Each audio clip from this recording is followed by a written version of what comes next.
Live. Thanks very much. Yeah. Let's talk about this book, just for the benefit of our viewers, very quickly. Can you give us a synopsis?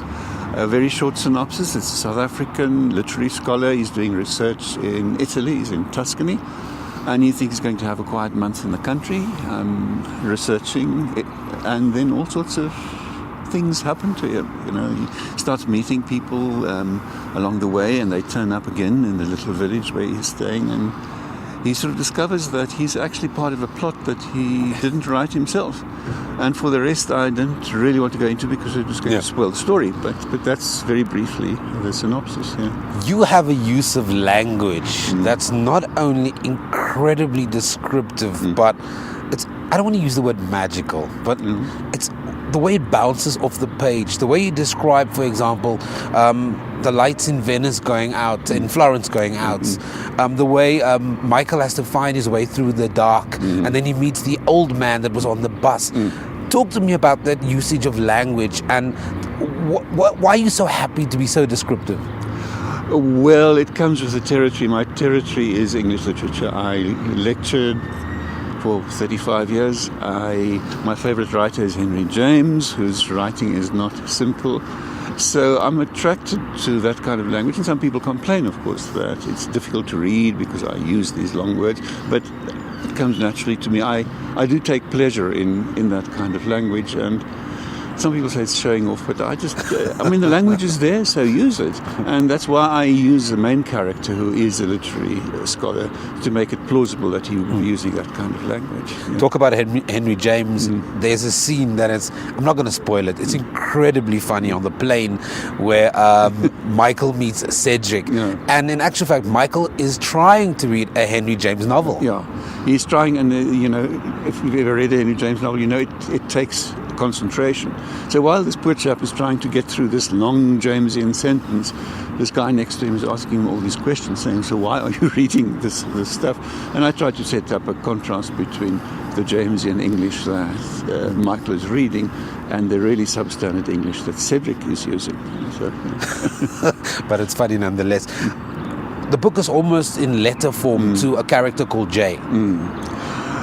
Well, really, because when I was in Italy, I was writing to a character called Jay.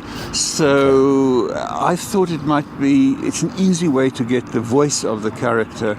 He is addressing someone out there, so there's always a sense of there's a reader at the other end of this, and he sometimes addresses Jay directly. So I thought it might be an interesting way of establishing a relationship between the fictional character and the reader who actually has the book in his or her hand. So it's a very direct form of address to the reader. Yeah. At what point did you start having fun when you were writing this? I think from the start. I actually started writing it on Stansted Airport, and I hate airports like everyone else. I hate queues.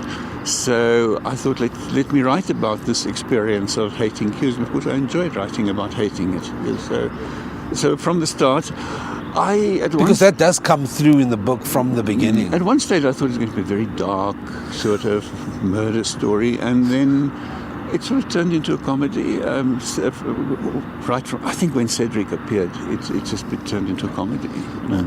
So right from the start, I think. When somebody with your vast experience in terms of literature and putting pen to paper decides to write an accidental comedy, when does it dawn on you that this is going to be a comedy and we're moving away from the original idea? Yes, I don't know. It happens gradually. Like most decisions about, you don't start with a novel fully formed in your head. You start writing, and to some extent you're at its mercy. See how this is going to turn out. Because a previous novel of mine, Lost Ground, turned actually into quite a tragedy, which I wasn't planning either. So you have to go where your story takes you, and at some stage you realize, well, this is what happened. In fact, in this case, it happened quite late that I realized, okay, let's call it a comedy, and then I can feel free to really let go. But I can't pinpoint the moment. Yeah. Okay, I'm not going to give away. There are a couple of other stuff in the book that I discovered when I read it, and I think that might be some interesting. How do people react to the characters? Because the characters, in many sense, I've got to be honest, it's a little bit controversial. Yeah, the book has only just appeared, so I'm waiting for the storm to hit. But so far, the people who have read it, many people who've been interviewing me, have been either polite about it or otherwise they enjoyed it. They seem not to be too put off by the controversial aspect of my characters. But who knows? Watch the press. Michiel Heyns, it's a pleasure to talk to you. Thank you very much for joining me here on Morning Live. Thank you very much for the interview.